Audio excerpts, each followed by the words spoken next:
Welcome to Telugu focus TV. నేను మీ శ్రీనివాస్ రెడ్డి. మాజీ CM KCR గారి బాటలోనే జగన్మోహన్ రెడ్డి గారు నడుస్తున్నారు అని కూడా కొంతమంది ఎవరైతే రాజకీయంగా విశ్లేషకులు కావచ్చు, లేదా ప్రజల్లో ఉన్నటువంటి కొన్ని పాయింట్స్ మనం కంపేర్ చేసుకుంటే 100% అలాగే చేస్తున్నారు. దీని వెనుక అసలు రానున్న రోజుల్లో జగన్మోహన్ రెడ్డి అంటే ఇక్కడ కేసీఆర్ గారు ఓడిపోయారు, అక్కడ ఆంధ్రప్రదేశ్లో కూడా జగన్మోహన్ రెడ్డి గారు కూడా ఓడిపోవడం ఖాయం అన్నట్టుగా కూడా మనకు ఈ మొత్తం మనకున్నటువంటి అవగాహన ప్రకారం మనం ఇద్దరి మధ్య కంపేర్ చేసుకుంటుంటే ఏం చేశారు, కేసీఆర్ ఓడిపోవడానికి గల కారణాలు ఏంటి, అదేవిధంగా ఆంధ్రప్రదేశ్ రాష్ట్రంలో ఉన్నటువంటి ప్రస్తుత ముఖ్యమంత్రి అయినటువంటి జగన్మోహన్ రెడ్డి గారు కూడా ఈ పోలికలు మనం పోల్చి చూసినప్పుడు ఓడిపోయేటువంటి అవకాశం ఎక్కువగా కనిపిస్తూ ఉంది. అయితే జగన్మోహన్ రెడ్డి గారు వైనాట్ 175 అంటున్నారు. చూద్దాం అసలు ప్రజలు ఏ విధంగా తీర్పు చెప్తారు ఏమనేది కూడా మనం చూడాల్సినటువంటి అవసరం ఉంది. ఇక్కడ సరే కేసీఆర్ గారి దారిలోనే జగన్మోహన్ రెడ్డి గారు ఏంటి ఏమనేది కూడా మనం వెళ్దాం. ప్రజలు ఎప్పుడు కూడా తమకు అప్పగించినటువంటి అంటే ప్రజలు ఎవరికైతే అధికారాన్ని అప్పగిస్తారో ఆ అధికారాన్ని ప్రజా ప్రతినిధులు చాలా వినయంగా స్వీకరించి ప్రజాసేవ చేయాల్సినటువంటి అవసరం ఉంటుంది. అంతే తప్ప గెలిపించినటువంటి అహంకారం కూడా ఏ రాజకీయ నాయకుడికైనా ఎవరికైనా సరే, ఎంత పెద్దవారైనా సరే, ఎంత అనుభవజ్ఞులైనా, ప్రజల్లో వాళ్ళకి ఎంత ఆదరణ ఉన్నా కానీ వాళ్ళు ఆ గెలుపు అహంకారం దృష్టిలో కూడా వెళ్ళకూడదు. అంటే ఆ అహంకారంతో ప్రజా కంటకంగా మారినట్లయితే ఆ వ్యవహారం ఏ విధంగా మనకు దాని ఫలితాలు కూడా ఏ విధంగా ఉంటాయనేది కూడా జనాలకి అటు రాజకీయ నేతలకు కూడా ఉంటుంది. అయితే ఇక్కడ కర్ర కాల్చి వాత పెట్టినట్టుగా అనే దానికి ఇటీవల కొన్ని జరిగినటువంటి మనం రీసెంట్గా మనం శాసనసభ ఎన్నికలే ఉదాహరణగా చెప్పుకోవచ్చు. తెలంగాణ రాష్ట్రంలో అంటే ప్రత్యేక రాష్ట్రాన్ని సాధించినటువంటి కేసీఆర్ గారు ఆయన పాలన మొదటి విడతలో ప్రజలందరూ కూడా ఉపేక్షించిన తర్వాత రెండోసారి కొంత ఘన విజయం సాధించిన తర్వాత కూడా నెల రోజుల పాటు ఆయన అంటే రెండోసారి ఆయన ముఖ్యమంత్రిగా బాధ్యతలు స్వీకరించిన తర్వాత అక్కడ ఏంటంటే రెండోసారి ముఖ్యమంత్రిగా మళ్ళీ ఆ బీఆర్ఎస్ పార్టీ గెలిచిన తర్వాత ఇక్కడ నెల రోజుల పాటు కేసీఆర్ గారు ఏం చేశారంటే మంత్రివర్గ ఏర్పాటు కూడా చేయకుండా కొంత ఇది ఏంటంటే ఇంకా మనకు అధికారం మన చేతుల్లో ఉంది, మనం ఎప్పుడైనా ఏమైనా చేసుకోవచ్చు అనే ఒక విధంగా అది కొంతమంది అహంభావాన్ని కూడా అంటూ ఉంటారు. అటువంటి అహంభావాన్ని ప్రదర్శించారని అప్రజాస్వామిక ధోరణిలో ప్రజలు తమ అసంతృప్తిని అవకాశం వచ్చినప్పుడల్లా కూడా కనపరిచారని, ఆ తర్వాత వచ్చినటువంటి జిహెచ్ఎంసీ ఎన్నికలు కావచ్చు, ఉప ఎన్నికల్లో బీఆర్ఎస్కు బలమైనటువంటి ప్రత్యర్థులు అనుకున్న పార్టీలకు గెలిపిస్తూ వచ్చారు. ధనబలం అధికార బలం మాత్రమే గెలుపు సాధ్యమని చాలామంది అనుకుంటూ ఉంటారు. అనేక మంది కూడా అటువంటి అపోహల్లో చాలామంది అయితే ఉంటారు. కానీ ప్రస్తుతం మనం తెలంగాణ ఎన్నికలకు సంబంధించి అవన్నీ కూడా పటాపంచలైపోయినాయి. అయితే బీఆర్ఎస్ గణనీయంగా డబ్బులు పంచిన గ్రామాల్లో కూడా తెలంగాణలో చాలా చోట్ల ఘోరంగా ఓటమి చవి చూసింది. అయితే మీకు ఇక్కడ కొంత సందేహం ఏంటి కేసీఆర్ బాటలోనే జగన్మోహన్ రెడ్డి అంటారు, ఇది ఏదో చెప్పుకుంటారు అనుకో. మీకు పూర్తిగా ఎందుకంటే ఇది ఎందుకు చెప్తున్నానో మీకు అర్థమవుతుంది పూర్తిగా వీడియో చూస్తే. అయితే ఘోర ఓటమి కూడా ఆయన కేసీఆర్ గారు చవి చూశారు. పెద్దగా డబ్బులు పంచిన జిహెచ్ఎంసీ పరిధిలో కూడా విజయం సాధించారు. అంటే ఏదో కేసీఆర్ గారు ఒకరే డబ్బులు పంచుతారని కాదు దాని ఉద్దేశం. అంటే ప్రతి రాజకీయ పార్టీ 100% డబ్బులు అయితే పంచుతుంది. అదేవిధంగా కేసీఆర్ గారు పంచినప్పుడు కూడా అది పెద్దగా డబ్బులు పంచినా కానీ జిహెచ్ఎంసీ పరిధిలో విజయం సాధించింది తప్ప ఒక్కసారి కొన్ని నిర్ణయాలు తీసుకునేప్పుడు అవి కొన్ని ఎటువంటి ప్రలోభాలకు ఓటర్ కూడా లొంగడు. అంటే ఏంటంటే ఒకసారి ఒక వ్యక్తి పైన మంచి అభిప్రాయం ఉన్నప్పుడు అతనికి ఎన్ని అబద్ధాలు చెప్పినా కానీ ఎవరు కూడా నమ్మరు. కానీ ఒక్కసారి అతను నిజాలు ఎప్పుడు కూడా వింటూ ఉండి ఒకసారి అబద్ధం చెప్పినా కూడా నమ్మరు అనమాట. అంటే జనాలు ఏంటంటే ఎంత డబ్బులు ఇచ్చినా కానీ ప్రజల్లో వాళ్ళకంటూ ఒక కొన్ని ఇవి ఉంటాయి. కొంతమంది డబ్బు తీసుకున్నాం కదా అని ఓటు వేసేటువంటి వారు ఉంటారు. మరి కొంతమంది ఏంటంటే డబ్బులు ఇచ్చినా కానీ వాళ్ళు ఎవరికి వేయాలనుకుంటే వాళ్ళకే వేస్తారు.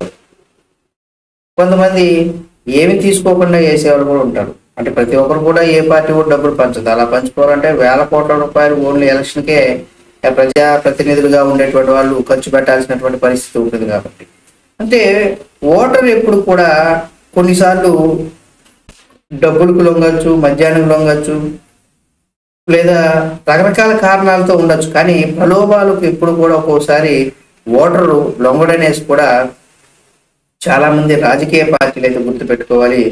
అది దేశవ్యాప్తంగా ఉన్న అన్ని రాజకీయ పార్టీలు కూడా. ఇక్కడ కేసీఆర్ గారు కూడా మనం ఓటర్ను లొంగ తీసుకోవడానికి ప్రయత్నించారు. అంటే అధికార బలం ఉంది కాబట్టి ఎలాగైనా సరే అధికారంలో మళ్ళీ హ్యాట్రిక్ కొట్టాలనే ఒక ఉద్దేశంతో, ఒక రకంగా చెప్పాలంటే ఓవర్ కాన్ఫిడెంట్ కూడా అని చెప్పుకోవచ్చు. అయితే పాలనా విధంలో మనం చూసినట్లయితే ప్రవర్తనలో కావచ్చు, రాజ్యాంగ సంస్థలను అన్ని కూడా దుర్వినియోగం చేశారని, అహంకార ధోరణిలో కూడా కేసీఆర్ గారు వెళ్ళారని, ఇక ఆ విధంగా ఉన్నటువంటి కేసీఆర్ గారికి అంటే ఈయన మొత్తం ఈ 10 ఏళ్లలో కేసీఆర్ గారు చేసినటువంటి వాటి ఆయన ఓటమికి కారణంగా ఉన్నటువంటి కొన్ని అంశాలు ఏవైతే ఉన్నాయో అటువంటి అంశాలే కూడా జగన్మోహన్ రెడ్డి గారు చేస్తున్నారు. అంటే వీరిద్దరూ కూడా కమల పిల్లల్లాగా, కమల పిల్లలు ఎలా అయితే ఒకటిగా ఉంటారో ఆ విధంగా ఇద్దరు కమల పిల్లల్లాగా పనిచేస్తున్నారు అనేది కూడా చెప్తున్నారు. అయితే జగన్మోహన్ రెడ్డి నిర్భయంగా అబద్ధాలు చెప్పడంలో కావచ్చు, లేదా ప్రభుత్వ ఉద్యోగులను అవహేళన చేయడంలో కావచ్చు, విచక్షణారహితంగా ప్రత్యర్థులపైన విరుచుకుపడడంలో కావచ్చు, అవినీతిలో ఉద్యమాలను అణచివేసేటువంటి విధానంలో కావచ్చు, ఇద్దరి మోటివేషన్ అంటే ఇద్దరి ఆలోచన విధానం కూడా దాదాపు ఒక్కటిగానే ఉన్నట్టుగా కూడా కొంతమంది మేధావులు అయితే చెప్తున్నారు. ఒకరిది దొరల పాలన అయితే మరొకరిది పాలనే కాని తరహాలో పాలన అంటూ కూడా అంటూ ఉంటారు. అంటే కేసీఆర్ గారిది దొరల పాలనని, జగన్మోహన్ రెడ్డి గారిది ఆయన పాలన కానీ తరహా పాలన అనేసి అని చెప్తూ ఉంటారు. కాకపోతే కేసీఆర్ అభివృద్ధి కార్యక్రమాలు కుంటుపడనీయలేదనేసి కూడా కొంతమంది చెప్తూ ఉంటారు. అంటే జగన్మోహన్ రెడ్డి విషయానికి వస్తే అభివృద్ధి ఊసే ఉండదు. ఎందుకంటే మనకు హైదరాబాదులో ఎక్కువగా బీఆర్ఎస్ పార్టీ ఎక్కువ సీట్లు గెలవడానికి కారణం అంటే హైదరాబాద్లో అభివృద్ధి అనేది కనబడుతూ ఉంటుంది. అంటే రోడ్డు కావచ్చు, లేదా డ్రైనేజ్ వ్యవస్థ కావచ్చు, ఇక ఫ్లైఓవర్స్ కావచ్చు, అన్ని రకాలైనటువంటి అభివృద్ధి చూసినప్పుడు కనబడతా ఉంటుంది. కానీ మిగతా చుట్టుపక్కల ఉన్నటువంటి అంటే హైదరాబాదు అవుట్స్ కావచ్చు, లేదా జిల్లాల వారికి కావచ్చు, అక్కడ అభివృద్ధి పనులు కొంత ఆంధ్రప్రదేశ్ రాష్ట్రంతో కలిసి తెలంగాణలో కొంత బెటర్గా ఉన్నాయనేసి చెప్పుకోవచ్చు. అయితే జగన్మోహన్ రెడ్డి గారి విషయంలో మాత్రం అభివృద్ధి ఊసే ఉండదు. ఎందుకంటే ఇప్పటి వరకు కూడా ఆయన అభివృద్ధి అనే దానికి సంబంధించి కూడా ఎటువంటి ఏది చేయలేదని కూడా చాలా స్పష్టంగా ప్రజలందరూ కూడా చాలా వ్యతిరేకత రావడానికి ప్రధానంగా ఇదని ఒక కారణంగా చెప్పుకోవచ్చు. ఇక ప్రజాస్వామ్యంలో ప్రజలకు ప్రభుత్వానికి మధ్య వారధిగా ఉన్నటువంటి మీడియా కావచ్చు, అంటే ప్రజల సమస్యలను మీడియా ఎప్పుడు కూడా ప్రభుత్వానికి తెలియచేయాలి. తద్వారా ప్రభుత్వం ఆ సమస్యలను ప్రజలకు తీర్చే విధంగా కూడా ఆ ప్రభుత్వం అయితే పనిచేయాలి. కానీ ఇక్కడ మీడియా సంస్థలను కూడా కర్కశంగా నియంత్రించడంలో ఇద్దరి విధానం ఒకటే. అంటే ఇక్కడ కూడా కేసీఆర్ గారు చూసాం మనం, ఆయన డైలాగ్స్ మీడియా ప్రెస్ మీట్లు ఎప్పుడన్నా పెట్టినప్పుడు కావచ్చు, ఆయన ఏదైనా ప్రెస్ ముందు మాట్లాడినప్పుడు కావచ్చు, ఆయన చాలా ఈజీగా అనమాట. ఇప్పుడు ఆయన డైలాగ్స్ ఇప్పుడు ఏం చేద్దామంటావు, పని తెలియదు, ఇటువంటి డైలాగ్స్ అన్నీ కూడా చాలా సందర్భాల్లో బాగా వైరల్ అయిపోయి ఆ డైలాగ్స్ని ఇప్పుడు కూడా చాలా మంది వాడుతూ ఉంటారు కేసీఆర్ గారు. అంటే ఆ విధంగా మీడియాని కూడా నియంత్రించడంలో 100% ఇక్కడ కేసీఆర్ గారు ఒక 90% నియంత్రిస్తే, అక్కడ జగన్మోహన్ రెడ్డి గారు 100% నియంత్రించారని చెప్పుకోవచ్చు. ఈ తరహా కూడా ఒక విధానం అయితే ప్రజల్లో చాలా బలంగా ఉంది. మీడియాని ఇద్దరు కూడా అణచివేసే ధోరణిలో చేశారనేసి కూడా. ఇక తెలంగాణలో మనం చూసినట్లయితే ధరణికి సంబంధించినటువంటి రీసెంట్గా మన అసెంబ్లీలో కావచ్చు లేదా అనేక సందర్భాల్లో ధరణి పైన చాలా మంది కొంత వ్యతిరేకత. ప్రధాన కారణంగా ఏంటంటే ధరణిలో చాలా వ్యతిరేకత, అందుకు దానికి ఇచ్చేటువంటి డబ్బుల విషయంలో కావచ్చు. తెలంగాణలో బీఆర్ఎస్ పార్టీ ఓడిపోవడానికి ఇది కూడా ఒక ప్రధాన కారణంగా మనం చెప్పుకోవచ్చు. ఇదే తరహాలో ఏపీలో కూడా జగనన్న శాశ్వత భూ హక్కు, భూరక్షణ రక్షా పథకాలతో అంతులేని అవినీతి కూడా జరుగుతుందని చాలా మంది ప్రజలు, ఎందుకంటే ప్రతి ఒక్కరికి భూమి కావచ్చు లేదా రియల్ ఎస్టేట్ కావచ్చు, ఇవన్నీ కూడా చాలా మందికి తెలిసినటువంటి విషయాలు. ఇవన్నీ కూడా చాలా మందికి అవన్నీ కూడా తెలిసేటువంటి విషయాలు. ఎక్కువగా అది ప్రజల్లో ఉండిపోయింది. వేల కోట్ల విలువ చేసేటువంటి భూములు, యాజమాన్యపు హక్కులు ఎవరైతే ఉన్నారో వాళ్ళందరూ కూడా మారిపోయాయనేసి కూడా లక్షలాది ఎకరాలు అసైన్డ్ భూములు ఏవైతే ఉన్నాయో అధికార పక్ష నాయకులు కబ్జాల్లోకి వెళ్ళిన తర్వాత దానికి ఒక క్రమబద్ధకరణ, అంటే అది గవర్నమెంట్ ల్యాండ్ గా ఉంది, అక్కడ ఫస్ట్ మన బోర్డు పెట్టడం, ఆ బోర్డు పెట్టిన తర్వాత ఇది మాది, ఇది మా ఆధీనంలో ఉంది, ఒక 10 సంవత్సరాలు 20 సంవత్సరాలు ఇది మా ఆధీనంలో ఉందంటూ చేయడం, లేదా అక్కడ బోర్డు పెట్టిన తర్వాత దాన్ని కబ్జా చేసిన తర్వాత దాన్ని ఇక ప్రభుత్వంలో ఉన్నటువంటి అధికారులే కాబట్టి, మన ప్రభుత్వం ఉన్నప్పుడు అది రాజు తలుచుకుంటే దెబ్బలకు కొరత అన్నట్టుగా ఆ భూమిని కూడా ఈ నాయకులు కబ్జా చేసిన తర్వాత వాళ్ళ పేరుకు వెళ్ళిపోయేలాగా కూడా మార్చుకోవడం, ఇవన్నీ కూడా జనరల్గా ఏంటంటే సామాన్యులకి ఎక్కువగా తెలిసిపోతూ ఉంటాయి. ఎందుకంటే ఇప్పుడు మీ గ్రామంలో ఎవరైనా ఒకడు అప్పటి వరకు ఏదో రాజకీయంగా వెళ్తూ ఉన్నప్పుడు సడన్ గా మనం చూస్తూ ఉంటాం, ఇదైతే గవర్నమెంట్ భూమి, ఇది ఎవరికి లేదు, ఇది ఎవరి పొత్తులోనూ లేదు, గవర్నమెంట్ ఆధీనంలో ఉంది అని అనుకున్నప్పుడు మీ పక్కింటి అతను ఇంకా ఊర్లో ఒక వ్యక్తి ఆ ల్యాండ్కి త్వరగా అది క్లీన్ చేసుకొని లేదా కంచేసుకొని లేదా దాంట్లో ఏదైనా వ్యవసాయం చేస్తుంటే ఈ భూమిది గవర్నమెంట్ది కదా, ఇతనికి ఎలా వచ్చింది అనేది ప్రతి ఒక్కరికైతే తెలుస్తుంది కదా.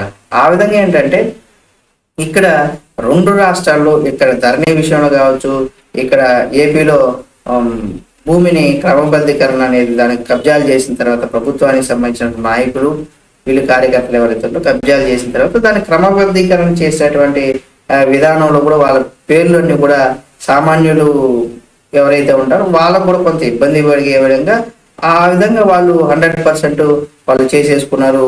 ఇటువంటి అవినీతి జరుగుతున్నది, అంటే ఈ విధంగా అవినీతి జరుగుతుందని కుంభకోణాల పైన కూడా ఒక కొంత తీవ్రమైనటువంటి అసంతృప్తి ఉందనేసి కూడా గ్రామ ప్రాంతాల్లో కూడా రెవెన్యూ బాధ్యతలు ఎవరైతే ఉన్నారో వాళ్ళ దగ్గర నుండి, అంటే గ్రామాల్లో ఉన్నటువంటి ప్రజలు కావచ్చు, వాళ్ళందరూ కూడా వ్యతిరేకత అనేది కూడా ఇటు తెలంగాణ రాష్ట్రంలో కేసీఆర్ గారికి కావచ్చు, ఆయన ఓటమికి కూడా ఈ ధరణి, అంటే ఈ భూ కబ్జాలు కావచ్చు లేదా ధరణిలో వేసేటువంటి డబ్బుల విషయంలో కావచ్చు, ఇవన్నీ కూడా చాలా ప్రజలకు బాగా ఆ ప్రాబ్లం, ఆ సమస్యని బాగా వాళ్ళు పడ్డారు. కాబట్టి దీనికి సంబంధించి కూడా కేసీఆర్ గారు ఓటమికి ప్రధాన కారణం అని చెప్పుకోవచ్చు. ప్రభుత్వ ఉద్యోగ సేమ్ అక్కడ కూడా అంతే, మా భూమి మా హక్కు అనే దానికి సంబంధించి ఆంధ్రప్రదేశ్లో కూడా అటువంటి నిర్ణయాలు అయితే జరుగుతూ ఉన్నాయి. కాబట్టి ఇవన్నీ కూడా ఒక కారణంగా చెప్పుకోవచ్చు. ఇక ప్రభుత్వ ఉద్యోగాల విషయాలు కావచ్చు లేదా ఉపాధ్యాయులకు విషయంలో కావచ్చు, ఈ 2 వ్యవహారాలు ఏవైతే, అంటే ప్రభుత్వ ఉద్యోగులు ఎవరైతే ఉంటారో వారికి సంబంధించి కావచ్చు, ఉపాధ్యాయులకు సంబంధించి కావచ్చు, ఇరువురి వ్యవహార శైలి కూడా అటు ఆంధ్రప్రదేశ్లో కావచ్చు ఇటు తెలంగాణలో కావచ్చు, అంటే కేసీఆర్ గారు పిఆర్సీకి సంబంధించి కావచ్చు లేదా వాళ్ళు చెప్పినటువంటి మాటల్లో కూడా ఉపాధ్యాయులు ప్రభుత్వ ఉద్యోగాలకు సంబంధించి కూడా ఇద్దరు వ్యవహార శైలి 100%.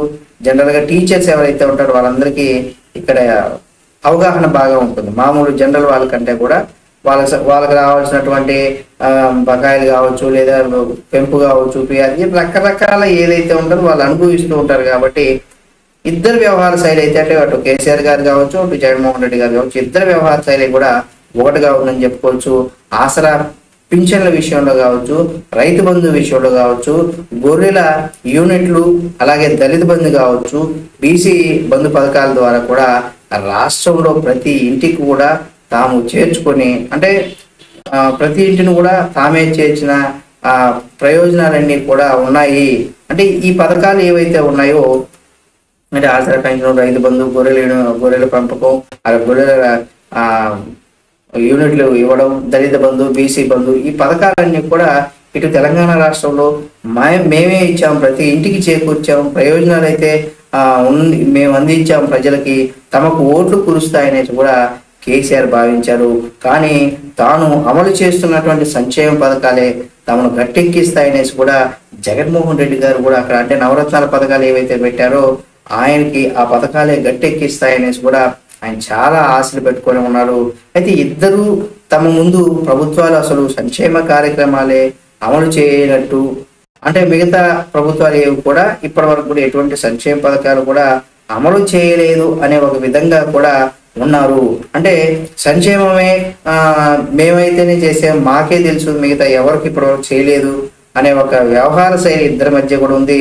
అయితే గతంలో ఇప్పుడు కాలానుగుణంగా ఏవైనా మారుతూ వస్తుంటాయి, అయితే వాటిని ఆధారంగా బేస్ చేసుకుని వెళ్ళాలి. కానీ గత ప్రభుత్వాలు ఏమీ చేయలేదు, మేము వచ్చాకే చేస్తున్నామంటే సంక్షేమం అంటే ఫ్రీగా ఇవ్వడమా? కాదు కదా. అంటే ఎవరికైనా ఒక విద్యను నేర్పిస్తే అతను తన కాలం మీద తాను నిలబడి తను సంపాదించుకుంటాడు.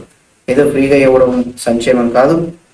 సరే, ఇది దానికి సంబంధించి మళ్ళీ అది పెద్ద టాపిక్ అయిపోతుంది. కాబట్టి సంక్షేమానికి మేమైతేనే చేసాము, ఇంతవరకు ఎవరు కూడా సంక్షేమ పథకాలు ఈ విధంగా ఇవ్వలేదు, చేయలేదు అనేసి కూడా చెప్తూ ఉంటారు ఇద్దరు. కానీ ఇప్పటి వరకు ఇటు రెండు రాష్ట్రాల్లో ఉన్నటువంటి ప్రజలకు ప్రస్తుత అధికార పార్టీలు ఎవరైతే ఉన్నారో, అంటే ఇప్పుడు తెలంగాణలో కాకుండా అప్పుడు కేసీఆర్ గారు ఉన్నప్పుడు వీళ్ళు పెట్టిన పథకాలన్నీ కూడా ఒకటి రెండు పక్క రాష్ట్రాల్లో ఇంప్లిమెంట్ చేసినవి అలాంటివి ఉంటాయి.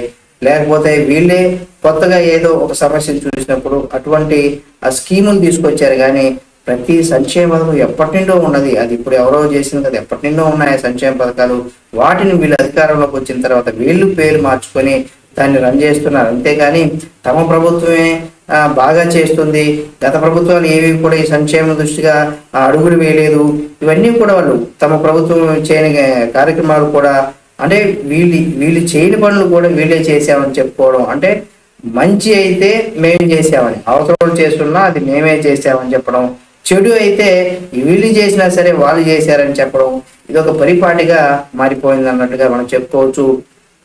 అయితే ఇదే విధంగా ఏంటంటే కేంద్ర ప్రభుత్వం నిధులతో అమలవుతున్నటువంటి కేంద్ర ప్రయోజనాలు ఏవైతే ఉంటాయో ఆ పథకాలకు సంబంధించి కూడా ఇటు జగన్మోహన్ రెడ్డి గారు ఫోటో వేసుకొని తమ సొంత పథకాలే అనేసి కూడా జగన్మోహన్ రెడ్డి గారు ప్రచారం చేసుకోవడం, ఆ తర్వాత వాళ్ళు కూడా కేంద్ర ప్రభుత్వం తెలుసుంది కదా, అది కేంద్ర ప్రభుత్వం పథకం అయినప్పుడు అక్కడ కూడా జగన్మోహన్ రెడ్డి గారు ఆ పథకానికి సంబంధించి పాంప్లెట్స్ లో కావచ్చు, లేదా బుక్లో కావచ్చు, లేదా ఏదైనా సరే అక్కడ జగన్మోహన్ రెడ్డి గారి ఫోటో ఉంటే కేంద్ర ప్రభుత్వం ఎందుకు ఇది చేస్తుంది?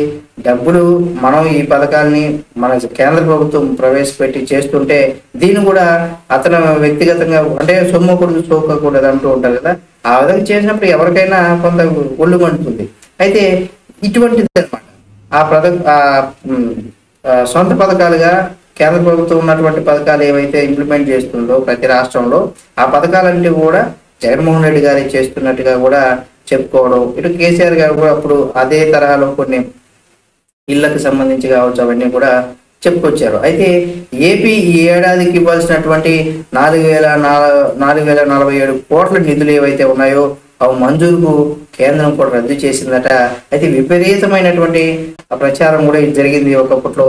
అయితే చేసినటువంటి దళిత బంధు నిజమైనటువంటి లబ్ధిదారులకు చేరలేదనేసి కూడా కొంతమంది అయితే చాలా మంది మేధావులు కావచ్చు, రాజకీయ విశ్లేషకులతో పాటుగా ప్రజల్లో కూడా ఏదైతే ఉందో ఈ దళిత బంధు నిజమైనటువంటి అర్హులైనటువంటి వారికి ఇది చేరలేదు అని చెప్పుకోవడం, కేవలం అధికార పక్షానికి ఎవరైతే ఉంటారో ఇక్కడ తెలంగాణలో కేసీఆర్కి అనుకూలంగా ఉన్నటువంటి అంటే కార్యకర్తలు కావచ్చు, నాయకులు కావచ్చు, వాళ్ళు ఎవరైతే ఈ కేవలం అధికార పక్షానికి బాగా సన్నిహితంగా ఉంటారో వారికి మాత్రమే లబ్ధి చేకూరింది అనేసి కూడా చాలా ఆరోపణలు అయితే కేసీఆర్ గారి ప్రభుత్వం పైన ఉన్నాయి. అంతేగాని కేసీఆర్ గారి నుండి కూడా ఆయన ఇక తప్పించుకోలేకపోయారు, ఈ ఆపదల నుండి కూడా కేసీఆర్ ఇక తప్పించుకోలేరని కూడా చాలా మంది చెప్తున్నారు. ఎందుకంటే మనం ఇప్పుడు చూస్తూ ఉన్నాం ఒక్కొక్కటిగా ఏదో ఖర్చుపూరితంగా కాకుండా ప్రజలకు ఏవైతే ధరణికి సంబంధించి 10 రోజుల్లో నాకు మొత్తం రిపోర్ట్ కావాలి, లక్షల సంఖ్యలో ఎందుకు ఇందులో పెండింగ్ లో ఉన్నాయి కేసులు, ఇలాంటివన్నీ కూడా వేగంగా రేవంత్ రెడ్డి గారు చాలా వేగంగా వాటిపైన కూడా చర్యలు తీసుకునే విధంగా కూడా ముందుకు వెళ్తున్నారు. అయితే ఏపీలో కూడా దళితులకు కావచ్చు, బీసీలకు కావచ్చు, మైనారిటీలకు కావచ్చు, ఇక చంద్రబాబు నాయుడు ఇచ్చినటువంటి ఈ పథకాలు ఏవై కూడా అంటే వాళ్ళకి దళిత ఇవన్నీ దగ్గర దగ్గర చంద్రబాబు నాయుడు గారు 67 పథకాలు ఏవైతే ఉన్నాయో అవన్నీ కూడా ఈయన రద్దు చేశారు. రద్దు చేసి ఈయన కొత్త పేరు పెట్టుకుని ఆ పథకాన్ని కూడా రన్ చేయడం, ఆ పథకాల్లో కూడా ఎక్కడా కూడా అందరినీ సోమరపోతులు చేసే విధంగా ఉంటుంది. ఉన్న పథకాన్ని కంటిన్యూ చేయకుండా కొత్త పేరు మార్చి ఇవన్నీ కూడా కొన్ని ప్రభుత్వాలు ఏంటంటే ఇప్పుడు మన స్టాలిన్ గారు ఉన్నారు. స్టాలిన్ గారు ఏంటంటే ఇప్పుడు కూడా ఆయన ప్రతిపక్షలో అంటే అప్పుడు జయలలిత గారు ఉన్నప్పుడు ఏంటంటే ఆయన ఫోటోని ఆయన ఏవైతే పేర్లు ఏవైతే ఉన్నాయో ఆమె అప్పుడు అమ్మ క్యాంటీన్ ఏవైతే పెట్టిందో సేమ్ ఆయన ఆమె చనిపోయినప్పుడు కూడా ఇప్పుడు కూడా ఆయన ఎప్పుడు కావాలన్నప్పుడు స్టాలిన్ క్యాంటీన్ అని పెట్టుకోవచ్చు. కానీ అమ్మ క్యాంటీన్ అనేసే అదే పేరును అదే దాన్ని కూడా కంటిన్యూ చేశారు. రాజకీయంగా ఇలా ఉన్నప్పుడు ఏంటంటే ఆటోమేటిక్గా ప్రజలు కూడా వాళ్ళ యొక్క మద్దతు వాళ్ళ యొక్క సపోర్ట్ కూడా అధికార పార్టీకి 100% దొరుకుతుంది. అయితే ఇక్కడ అటువంటి పథకాలు దగ్గర 67 పథకాల దాకా చంద్రబాబు నాయుడు గారి హయాంలో ఆయన దాన్ని నెరవేర్చారా లేదా అనేది పక్కన పెడితే ఆ పథకాలన్నీ కూడా అసలు ఏమి నేను పెట్టినవే అవన్నీ పాత వద్దు, ఇక నేను పెట్టినవే నేను చేసేటివే కరెక్టు అన్న రీతిలో ఆ పథకాలను నిర్వీర్యం చేశారు. వేల కోట్ల సబ్ప్లాట్ నిధులు ఏవైతే ఉంటాయో అవన్నీ కూడా దారి మళ్లించినట్టుగా కూడా జగన్మోహన్ రెడ్డి గారు సంబంధించి చెప్పుకోవచ్చు. ఎందుకంటే ఇప్పుడు లిక్కర్ నుండి వచ్చినటువంటి ఆదాయం ఎక్కడ పోవాలి? ఆ ఆదాయం లిక్కర్ కోసమే ఖర్చు పెడుతున్నారా లేదా వ్యక్తిగతంగా జేబులో వేసుకుంటున్నారా? ఆ వచ్చినటువంటి దాన్ని ఎటువంటి ప్రయోజనాల కోసం ఉపయోగపడుతుంది అంటే ఏదో సంక్షేమం పేరుతో డబ్బులు వేయడం కాకుండా వాళ్ళకి కంపెనీస్ కావచ్చు, ఉపాధి కావచ్చు, ఇలాంటివి సబ్సిడీల రూపంలో వాళ్ళని యువతను కావచ్చు వీళ్ళందరూ కూడా కొంత ఎంకరేజ్ చేస్తే వాళ్ళకి స్వశక్తితో వాళ్ళ కాళ్ళ మీద నిలబడే విధంగా కూడా ఏ ప్రభుత్వం అయినా ఎక్కడ ప్రభుత్వాలైనా పనిచేయాలి. కానీ అంతేగాని ఇక ఈ విధంగా ఏది చేయకూడదు అనమాట. అంటే ఉన్న పథకాలు మంచి పథకం అయినప్పుడు డ్వాక్రా గ్రూపులు ఏవైతే ఉన్నాయో అది మంచిది, ఆరోగ్యశ్రీ మంచిది. ఇటువంటి పేరు మార్చుకున్నంత మాత్రాన ఎవరు అయితే ఉంది ఉన్న సేమ్ పేరు పెట్టుకొని మన ఫోటో వేసుకోవచ్చు, తప్పేం లేదు కదా. అట్లా ఇటువంటి వేల కోట్ల రూపాయలు సప్లాన్ నిధులు ఏవైతే ఉన్నాయో అవన్నీ కూడా దారి మళ్ళీపోయాయనేసి కూడా ఇక బీఆర్ఎస్ అమలు చేస్తున్నటువంటి మరో ముఖ్యమైనటువంటి పథకం 2 పడకల ఇల్లు అంటే డబుల్ బెడ్రూమ్ ఇల్లు అనమాట. దీనికి సంబంధించి దరఖాస్తులు కేటాయించినప్పుడు ఆ ఇళ్లకు పొంతం లేకపోయింది అంటే 1,00,000 మంది అప్లై చేశారనుకోండి, ఇప్పటి వరకు 1,00,000 మంది అప్లై చేస్తే 100 మందికి వచ్చిందంటే ఎవరికైనా కోపం వస్తుంది. అది అధికార పక్షమా లేదా లబ్ధిదారుడికైనా కూడా కోపం వస్తుంది. నాకెందుకు రాలేదు, నా పక్కనోడికి వచ్చింది, ఊర్లు మొత్తానికి చేసుకుంటే ఒక ఇద్దరికే వచ్చింది, మేము 70 మంది అప్లై చేస్తే ఇద్దరికో వచ్చింది. ఇలాంటివి రకరకాలైనటువంటి ఆరోపణలు కాకుండా వాస్తవం కూడా ఇప్పటి వరకు కూడా అనేక చోట్ల కేసీఆర్ గారు డబుల్ బెడ్రూమ్ ఇళ్లలో ఇప్పుడు కూడా ఇవ్వలేకపోయారు. కానీ ఇటువంటివన్నీ కూడా కొంత ప్రభుత్వాన్ని మీద వ్యతిరేకత అయితే చూపిస్తూ ఉంటాయి. ఇటువంటి ఏదైనా ఉన్నప్పుడు కొద్ది ఇళ్లలో కూడా నాయకులు జోక్యం అంటే 1,00,000 మంది ఇళ్ళకి 100 మందికి కన్ఫర్మ్ చేస్తే ఈ 100 మంది ఇళ్ళలో కూడా ఎవరైతే బీఆర్ఎస్ పార్టీకి సంబంధించిన నాయకులు కావచ్చు లేదా పార్టీకి సంబంధించినటువంటి కార్యకర్తలు నాయకులు వీళ్ళు ఎవరైతే ఉంటారో వాళ్ళు జోక్యం చేసుకొని వాళ్ళకి కావాల్సిన వాళ్ళకి ఆ ఇల్లును కూడా ఇచ్చేస్తున్నారు అనేసి కూడా కొంత ఆరోపణలు అయితే ఉన్నాయి. ఇక మరోది ఏంటంటే రైతు భరోసాకు సంబంధించి చూస్తే ఇక్కడ డబుల్ బెడ్రూమ్ ఇల్లు అంటూ కేసీఆర్ గారు 5 ఏళ్లలో 25 లక్షల ఇల్లు కట్టించి ఇస్తామనేసి ఆ రోజు ఆయన చెప్పారు, ఆశ చూపించారు. సేమ్ వైఎస్ జగన్మోహన్ రెడ్డి కూడా తనను మోసం చేశారనే తీవ్ర అసంతృప్తి కూడా సేమ్ జగన్మోహన్ రెడ్డి గారు కూడా 30 లక్షల ఇల్లు కట్టిస్తామని చెప్పినట్టున్నారు. ఆ ఇల్లులు కట్టిస్తామని చెప్పేసి జగన్మోహన్ రెడ్డి గారు ఇప్పటి వరకు అన్ని ఇల్లులు కాదు దాంట్లో 1% 2% కూడా కట్టలేదు అనేసి కూడా కొన్ని ఆరోపణలు అయితే ఉన్నాయి. అది కట్టారా లేదు మీ ప్రాంతంలో మీరు చూసుకుంటే మీకు అర్థమైపోతుంది. అంటే ఒక ఊర్లో ఉన్నప్పుడు ఇక్కడ జగన్ అన్న పేరు మీదుగా ఏదో ఇల్లు శాంక్షన్ అయ్యి వాళ్ళు కట్టుకున్నారా లేదని తెలుస్తుంది అనమాట. అట్లా 10 మంది ఉంటే 10 మందిలో ఎంతమందికి ఓకే అయ్యాయి, వారికి సక్రమంగా డబ్బులు వచ్చిందా లేదా కూడా మనం ఆలోచించాలి. ఓకే చేయడం ఏముంది, ఓకే చేసేసినంత మాత్రాన్ని కాదు కదా, వాళ్ళకి కావాల్సినట్టు ఇల్లు కట్టుకోవడానికి డబ్బులు అయితే అవసరం కాబట్టి దానికి సంబంధించి అనమాట. అయితే వైఎస్ జగన్మోహన్ రెడ్డి చేసినటువంటిది కూడా అదే, తీవ్రమైనటువంటి అసంతృప్తి ఈ ఇళ్లకు సంబంధించి కూడా జగన్మోహన్ రెడ్డి దగ్గర తీవ్రమైనటువంటి వ్యతిరేకత ఉంది. ఇక తెలంగాణలో రైతు బంధువులు మనం చూసినట్లయితే ఎక్కువ మంది లబ్ధి చేకూరినప్పుడు కూడా గ్రామాల్లో వ్యవసాయం చేయని భూస్వాములకు కూడా అధిక మొత్తంలో ఇక్కడ వీరందరూ కూడా అధిక మొత్తంలో ఉన్నటువంటి, అంటే ఎక్కువ సామాన్యులకు కాకుండా ఆల్రెడీ బాగా లక్షాధికారి కోటీశ్వరం ఉన్నాడు కూడా వాళ్ళందరూ కూడా ఈ పథకాలు వర్తింపు చేసి వాళ్ళు కూడా ఇందులో అర్హులే అన్నట్టుగా కూడా, అంటే చిన్న సన్నకారు రైతులు ఎవరైతే ఉంటారో వాళ్ళందరూ కూడా ఏంద్ర మనకు లేదు, వాడికి డబ్బులు ఉన్నోడు కోటీశ్వరుడు లక్షాధికారి వాడికి మాత్రం ఇది ఉపయోగపడుతుంది, మనకు ఉపయోగపడట్లేదు అనేసి ఒక తీవ్రమైనటువంటి ఇదైతే ప్రజల్లో ఉండడం చేత ఆ రుణమాఫీ ఏదైతే ఉందో ఆ రుణమాఫీకి సంబంధించి అమలు చేయకపోవడం వైపు కావచ్చు, ఇవన్నీ కూడా వ్యతిరేకత అసంతృప్తిని కూడా ప్రజల్లో తీసుకొచ్చింది. దీనికి తోడు పుండు మీద కారం చల్లినట్టుగా కూడా ఎక్కువ ఎకరాలు ఉన్నటువంటి వారికి కూడా ఎక్కువ పైసలు వస్తే ఒక్క రైతుకు ఎందుకు కడుపు మంట అనేసి కూడా చాలా మంది హేళనగా మాట్లాడినటువంటి సందర్భాల్లో కేసీఆర్ గారు కూడా కొన్ని వీడియోలు అయితే సోషల్ మీడియాలో వైరల్ అయ్యాయి. అంటే అంత అహంకారానికి బక్క రైతులు వాళ్ళు అన్న దీనికి సమాధానమే కొన్ని గ్రామాల్లో ఉన్నటువంటి బీఆర్ఎస్ ఘోరంగా ఓడిపోవడానికి ఈ యొక్క అవమానం కావచ్చు, వాళ్ళని పెద్దగా పట్టించుకోకపోవడం కావచ్చు, గ్రామాల్లో బీఆర్ఎస్ పార్టీ ఓడిపోవడానికి బాగా పనిచేసిందని చెప్పుకోవచ్చు. అయితే ఈ విధంగా అహంకారంతో చంద్రబాబు నాయుడు గారి అరెస్ట్లో కూడా కేసీఆర్ గారు చేసినటువంటి వ్యాఖ్యల వల్ల కూడా బీఆర్ఎస్ పార్టీ కొంత నష్టపోయింది.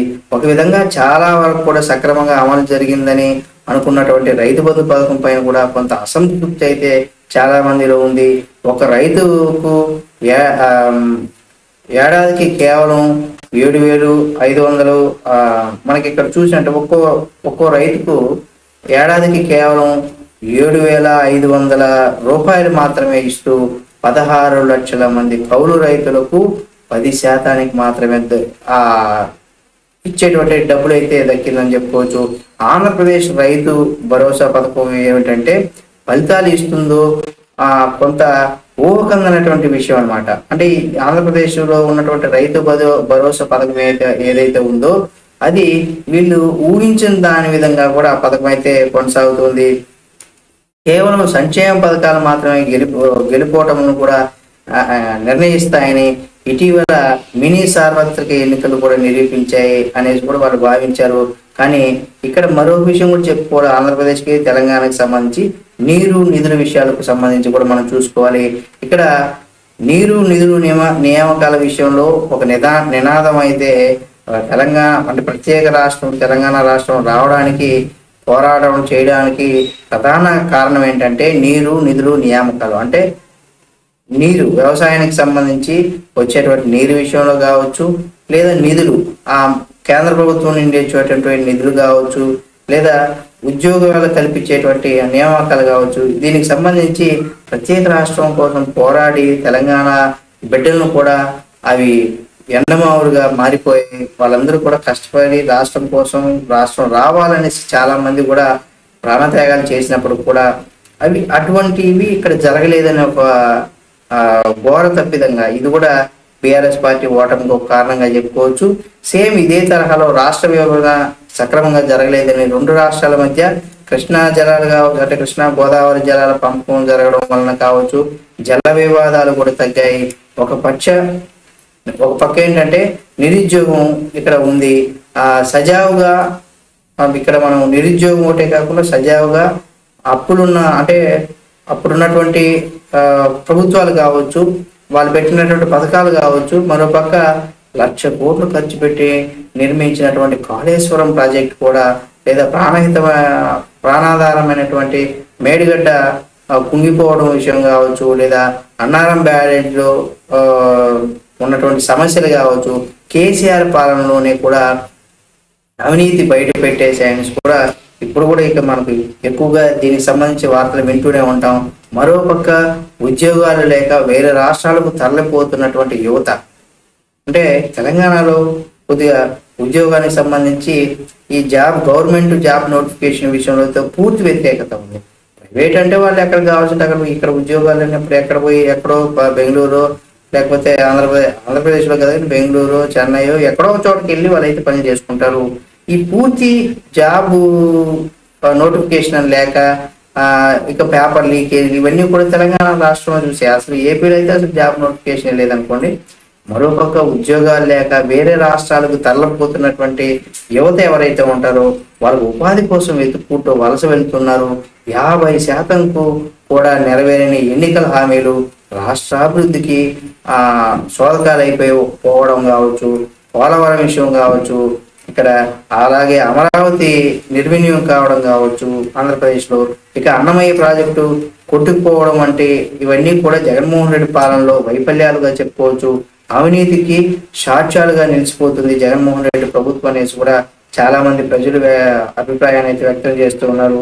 ఇక ప్రభుత్వ సేవలకు అవన్నీ కూడా ప్రభుత్వ సేవలు ఏవైతే ఉన్నాయో నిష్పక్షపాతంగా ప్రజలకు అందించాల్సినటువంటి ఉద్యోగులు నెల సవ్యంగా వాళ్ళకి రావాల్సినటువంటి ప్రభుత్వ ఉద్యోగులకు రావాల్సినటువంటి జీతం ఏదైతే ఉందో అది పడితే చాలా మంది కూడా, అంటే సరిగ్గా నెల కరెక్ట్గా టైం గతంలో కరెక్ట్గా వేసేవాళ్ళు, ఆ జీతం అనేది కూడా ఇన్ టైంలో రాకపోవడం వల్ల కూడా అది కూడా కొంత తీవ్రమైనటువంటి వ్యతిరేకత ప్రభుత్వ ఉద్యోగాల్లో ఉంది. అంటే ఉపాధ్యాయులు కావచ్చు, ఉద్యోగస్తుల్లో కూడా ఉంది. ఇక ఇరు రాష్ట్రాలు తీవ్రమైనటువంటి నిర్బంధాలు కావచ్చు, అవమానాలు కూడా అనుభవించాల్సినటువంటి పరిస్థితి వచ్చింది. హామీ ఇచ్చిన విధంగా సిపిఎస్ రద్దు చేయకపోవడం ఒకటి కావచ్చు, ఇక ప్రమోషన్లు ఇవ్వకపోవడం, అంటే ఉన్నటువంటి వారికి వాళ్ళు వయసు రీత్యా కావచ్చు లేదా అనుభవం వయసు రీత్యా వాళ్ళకి ఒక కానిస్టేబుల్గా ఉన్న అతను ఒక 5 ఏళ్ళు అయిన తర్వాత హెడ్ కానిస్టేబుల్ గాను, అక్కడి నుండి ఏఎస్ఐ గాను ఇలా వెళ్తూ ఉంటారు. ఈ ప్రమోషన్స్ అయితే ప్రతి ఒక్కరు ఎక్కడ ఎవరు చేసినా కానీ ఈ ప్రమోషన్స్ అయితే కావాలని ప్రతి ఒక్కరు కోరుకుంటారు. అయితే ఇది ఎక్కడా కూడా ఈ ప్రమోషన్లు ఇవ్వకపోవడం, ఇక రిటైర్మెంట్ వయసు ఏదైతే ఉందో అది పెంచడం కావచ్చు, ఇక పారదర్శకంగా ఇక్కడ మనం చూసినట్లయితే ఇక్కడ బదిలీలు చేయకపోవడం, అలాగే పిఆర్సి జాప్యం చేయడం, డిఎల్ విడుదల ఏదైతే ఉన్నో అవి చేయకపోవడం, వైద్య బిల్లులు ఏవైతే ఉన్నాయో అంటే పిఎఫ్ చెల్లింపుల విషయంలో కూడా జాప్యం జరగడం వల్ల ఏపీలో 12 లక్షల మంది, తెలంగాణలో అయితే 9 లక్షల మంది ప్రభుత్వ ఉద్యోగులు, ఉపాధ్యాయులు, పెన్షన్లు, పాలకుల పట్ల చాలా వ్యతిరేకత స్టిల్ ఇప్పుడు కూడా ఉందన్నమాట. అంటే ఇప్పుడున్నటువంటి ప్రభుత్వం మీదని కాదు, ఆంధ్రప్రదేశ్లో అయితే జగన్మోహన్ రెడ్డి గారి ప్రభుత్వం గతంలో చేసినటువంటి బీఆర్ఎస్ కేసీఆర్ గారి ప్రభుత్వం పైన చాలా వ్యతిరేకత అయితే ప్రజల్లో ఉందని చెప్పుకోవచ్చు. దాంతో పాటుగా ప్రజల పైన కూడా లక్షల కోట్ల భారం అయితే పెట్టేశారనేసి కూడా మనం వింటూ ఉన్నాం, చూస్తూ ఉన్నాం వార్తల్లో కూడా. ఇక్కడ ఇది నిధుల సంగతి ఏమో కానీ అవన్నీ కూడా మనం పక్కన పెడితే 8 లక్షల కోట్లు, అలాగే కేసీఆర్ గారు సుమారు 5 లక్షల కోట్లు అప్పు భారం పెట్టేశారు ప్రజల పట్ల. అది 100% ఇది ప్రభుత్వానికి కొంత వ్యతిరేకత. ప్రజలకు అది పూర్తి స్థాయిలో కూడా ప్రజలు గల అవగాహన చేసుకోగలిగితే అసలు రాజకీయంగా అసలు ఇంకా వాళ్ళకి మనుగడే ఉండదని కూడా చెప్పుకోవచ్చు. అయితే ఈ మేరకు అభివృద్ధి జరిగిందా అంటే పోనీ ఇన్ని చేశారు, అభివృద్ధి జరిగిందా అంటే ఎక్కడ కూడా అభివృద్ధి కనబడలే. అంటే హైదరాబాద్ ఒకటి కాదు కదా, తెలంగాణ రాష్ట్రంలో అంటూ అన్ని చాలా జిల్లాలు ఉంటాయి. ఆంధ్రప్రదేశ్లో కూడా అంటే ఏదో నేను అమరావతిని రాజధాని అనేసి లేదా వైజాగ్ రాజధాని అంటే 3 రాజధానులని అసలు ఎక్కడ ఏం చేసినా కానీ ఆ ఉన్న ఎక్కడికైనా ఒక సెంట్రల్ పాయింట్ ఉంటే అందరికి అటు ఇటు 4 వైపులా ఎప్పుడైనా చూసుకున్నప్పుడు అయితే అది 100% పనికొస్తుంది అనమాట ఆ తరహాలు. అయితే జాబ్ క్యాలెండర్ విడుదల చేయకపోవడం కావచ్చు, ఉద్యోగాలు ఏదైతే ప్రకటించినటువంటి ఉద్యోగ నియామకాలు ఏవైతే ఉన్నాయో చేపట్టకపోవడం, ఇవన్నీ కూడా ఊదలు కొట్టి మేము అపూర్వ మిత్రులు, మేము యథావిధిగా మాట తప్పడం మడమ తిప్పుతారు అనే విధంగా కూడా మాట తప్పం మడమ తిప్పం అన్నోళ్ళు కూడా ఆ మాటలు ఇప్పుడు ఊతపదంగా చాలా మంది అనుకొని ఆయన మాట తప్పడం అలాగే మడం తిప్పడు అనే ధోరణిలో కూడా ఒక వ్యంగ్యాస్త్రంగా కూడా జగన్మోహన్ రెడ్డి గారి మీద చేస్తూ ఉన్నారు. అయితే ఉద్యోగ నియామకాల్లో జాప్యం జరగడం, అంటే గ్రూప్ 1 గ్రూప్ 2 కావచ్చు, ఈ నియామకాలు లేకపోవడం కావచ్చు, పోటీ పరీక్షలు ఏవైతే ఉంటాయో అవన్నీ కూడా ప్రశ్నాపత్రాల వల్ల కూడా లీక్ అయిపోవడం, నిరుద్యోగ యువత ఏదైతే ఉందో ఈ లీక్ అవ్వడం, ఆల్రెడీ ఎగ్జామ్ రాసి వచ్చాను ఎవడో లీక్ చేసేసాడట, ఇవన్నీ కూడా అటు మొత్తం మనం చూస్తే యువతకు కూడా కొంత పూర్తి అసంతృప్తి అయితే ఉంది ప్రభుత్వం మీద.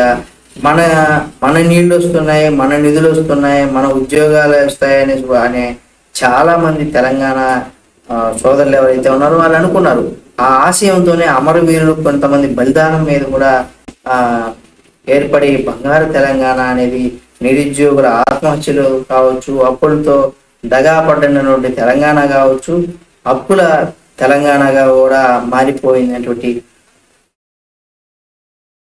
సందర్భాలు మనం అయితే చూసాం. అయితే విపక్షాలు కావచ్చు, ప్రజా సంఘాలు కావచ్చు, ఇవన్నీ కూడా విమర్శలు ఏవైతే ఉన్నాయో అవన్నీ కూడా ఆకట్టుకుంటూనే ఉన్నాయి. ఇసుక కంచెలు కావచ్చు, ఒక పరదాల పాలన కావచ్చు, అక్కడ మన ఆంధ్రప్రదేశ్లో ఇసుక పెద్ద మాఫియా. జగన్మోహన్ రెడ్డి గారు రావాలంటే అక్కడ చెట్లు కొట్టేయడం, లేదా ఆయన వచ్చిస్తున్నా అంటే ఫుల్ చెట్లు కొట్టడంతో పాటుగా పరదాలు కట్టుకునే చాలా మంది టీడీపీ నాయకులు అయితే చెప్తూనే ఉంటారు. ఆ పరదాలు కొట్టుకునే విధంగా పరదాలు కట్టుకుని మాత్రమే జగన్మోహన్ రెడ్డి గారు వచ్చిపోతూ ఉంటారు అని కూడా చెప్పడం. ఇక్కడ ఏంటంటే ఎన్టీఆర్ గారు కావచ్చు, చంద్రబాబు నాయుడు గారు కావచ్చు, రాజశేఖర రెడ్డి గారు కావచ్చు, వాళ్ళు తమ పాలన సమయంలో ఏంటంటే ప్రజల సమస్యలు నిత్యం వాళ్ళు ఏంటంటే ప్రజల సమస్యలు తెలుసుకోవడానికి కొంత సమయం కేటాయించారు. కానీ కేసీఆర్ గారు ఇనుప కంచెలు అడ్డు పెట్టుకుని ప్రగతి భవన్ కావచ్చు, పరదాల చాటున జగన్మోహన్ రెడ్డి తాడేపల్లి ఇంటి విషయం కావచ్చు, ఇవన్నీ కూడా కొంత దురదృష్టకరంగా మనం చెప్పుకోవచ్చు. ముఖ్యమంత్రిగా జగన్మోహన్ రెడ్డి గారు ప్రజావేదికను కూలగొట్టి ప్రజలకు దూరం అయిపోయారని చెప్పుకోవచ్చు. ప్రభుత్వానికి ప్రజలకు మధ్య ఉన్నటువంటి ఇనుప కంచెలను కూల్చి రేవంత్ రెడ్డి ప్రజలందరినీ కూడా అపర్ణహస్తం అందించినటువంటి సుపరిపాలన బీజంగా ఆయన ముందుకు వెళ్తున్నారని చెప్పుకోవచ్చు. ఇటువంటి పరిణామాలు జరుగుతున్నటువంటి అంటే పరిణితి చెందినటువంటి రాజకీయ నాయకుడికి సంబంధించి కనుక మనం చూసినట్లయితే గెలుపోటములకు సహజంగా ఉంటాయి ప్రతి ఒక్కరు కూడా. కానీ కలిసి రానప్పుడు ప్రజల్లో విశ్వాసం అనేది కోల్పోతూ ఉంటాం. అంతకుమునుపు ఒక బలం అనుకున్నటువంటి మన పథకాలు ఏవైతే ఉంటాయో అవన్నీ కూడా ఆ విధానాలు ఎప్పుడైతే రూల్స్ తీసుకొస్తారో ఆ విధానాలు కొంత చేడుగా మారిపోయి పాలనా పరంగా ఏదైతే ఉంటుందో అభివృద్ధి కొనసాగించినా కానీ అంతులేని అహంకారం కావచ్చు. పైపెచ్చు మనం ఏంటంటే అవినీతికి సంబంధించి హెచ్చు తగ్గులు ఉంటాయి. జనరల్గా ఇప్పుడు జగన్మోహన్ రెడ్డి గారి పైన 30 పైచిలుకు కేసులు ఇప్పుడు కూడా ఉన్నాయి. ఒక్కసారి ఇప్పుడు తెలంగాణ హైకోర్టులో కూడా దానికి సంబంధించి అయితే కొంత వేగవంతం చేయాలని కొంతమంది వేసినటువంటి పిటిషన్, అది ఆయన ఇన్ కేసు జగన్మోహన్ రెడ్డి గారికి బెయిల్ క్యాన్సిల్ అంటే జైలుకి వెళ్ళాల్సినటువంటి పరిస్థితి కూడా అక్కడ తలెత్తింది. మితిమీరినటువంటి కుటుంబ పాలన వల్ల కూడా అంటే తెలంగాణలో చాలా మందికి ఉన్నటువంటి ఒక ఇదేంటంటే కేసీఆర్ గారు, ఆ తర్వాత మన కేటీఆర్ గారు కావచ్చు, కవిత కావచ్చు, హరీష్ రావు కావచ్చు, వీళ్ళందరూ కూడా ఒక కుటుంబానికి సంబంధించినటువంటి వ్యక్తులు. అంటే ఒకే ఫ్యామిలీ అని కాదు, ఒక ఫ్యామిలీలో బంధువర్గం ఇట్లా ప్రధానంగా ఉన్నటువంటి ఇది కుటుంబ పాలన అనేసి కూడా చెప్తారు. అయితే మితిమీరినటువంటి కుటుంబ పాలన వల్ల కూడా అభివృద్ధి అనేది కూడా ఎప్పుడు ఉండదు. ఎందుకంటే వీళ్ళు జనరల్గా మనం ఇంట్లో వాళ్ళతో ఎంతైనా మాట్లాడతాం, కొట్టుకుంటాం, తిట్టుకుంటాం, బయటపడితే అలా మాట్లాడలేము, అలా చేయలేము అనమాట. అయితే దానికి సంబంధించి చూస్తే ఈ కుటుంబ పాలన విషయం పట్ల కూడా చాలా వ్యతిరేకత ఉంది. ఇక పాలన చేసిన దాని వల్ల కూడా అభివృద్ధి అనేది కూడా ఇక్కడ కొంత వెనకబడిపోయింది. అలాగే తెలంగాణ రాష్ట్రం స్థానికంగా ఉన్నటువంటి ప్రజలే వాళ్ళకి సంబంధించి కనుక మనం చూస్తే వాళ్ళు ప్రతి ఒక్కరు కూడా నమ్మతారు. అంటే కేసీఆర్ గారు పదవి కోల్పోగానే అదే విధానాలు పాటిస్తూ అభివృద్ధి అనే పదానికి అర్థం తెలియనటువంటి జగన్మోహన్ రెడ్డి గారు కూడా ఆయన భవిష్యత్తు కొంత యువత పైన కూడా చాలా స్పష్టంగా కనబడుతూ ఉంది. ఆయన నిజంగా ఆ విధంగా చేస్తారా, ఆ విధంగా ఉండగలరా, ఆ విధంగా చేసి ప్రతి పథకాన్ని కేసీఆర్ గారు ఏంటంటే ఆ పథకాల్లో తప్పులు ఏవి కూడా జనానికి తెలియనీయకుండా బాగా కవర్ చేశారు. కానీ జగన్మోహన్ రెడ్డి గారు అవి తప్పులు అని తెలిసే విధంగా కూడా ఆయనకి తెలుసు, మనకు తెలుస్తుంది మనం తప్పు చేస్తున్నామా లేదని. కాకపోతే అక్కడ ఆయన కూడా తప్పు చేస్తున్నారా లేదనేది కూడా ఆయన కూడా తెలిసి వస్తుంది. ఆ తెలుసుకున్నది కరెక్షన్ చేసుకుంటే అధికారం మళ్ళీ వస్తుంది. కానీ ఆ తెలుసుకున్న దాన్ని నన్ను ఎవరు ఏం చేయలేదని ఒక అహంభావంతో వెళ్ళినప్పుడు మాత్రం 100% మనం తప్పు త్రోవలో వెళ్తున్నట్టే. ఇది ఈరోజు కేసీఆర్ గారి బాటలో, కేసీఆర్ గారి దానిలో అంటే కేసీఆర్ గారు తెలంగాణలో ల్యాండ్స్కి సంబంధించి కావచ్చు, లేదా మామూలుగా ప్రతి విషయంలో అభివృద్ధి పరంగా అయితే కొంత కేసీఆర్ గారు బెటర్. కానీ ల్యాండ్స్ అభివృద్ధి లేదా యువతకి ఉద్యోగ అవకాశాల విషయంలో కావచ్చు, లేదా ఇచ్చినటువంటి సంక్షేమ పథకాల అమలు విషయంలో కావచ్చు, ఇవన్నీ కూడా అటు 2 రాష్ట్రాల ముఖ్యమంత్రులు కూడా కాపీ పేస్ట్ అన్నట్టుగానే వ్యవహరించారు. కాబట్టి ఏం జరుగుతుంది అసలు ఈ స్ట్రాటజీ ప్రకారం రానున్న రోజుల్లో జగన్మోహన్ రెడ్డి గారు అసలు ఓడిపోవడం ఖాయం అనేసి కూడా మనం చెప్పుకోవచ్చు. ఆ వ్యతిరేకత ఉంది కాబట్టి చూద్దాం ఏం జరుగుతుంది అనేది కూడా. మీరు కూడా మీ యొక్క అభిప్రాయాన్ని కామెంట్ రూపంలో తెలియచేయండి. ఈ వీడియో మీకు నచ్చితే లైక్ చేసి, షేర్ చేసి, కామెంట్ చేసి మరిన్ని వీడియోల కోసం Telugu focus TV channel subscribe చేసుకొని పక్కనే ఉన్న బెల్ బటన్ నొక్కడం మాత్రం మర్చిపోకండి. మరో మంచి వీడియోతో మళ్ళీ మీ ముందుకు వస్తుంది తెలుగు ఫోకస్ టీవీ.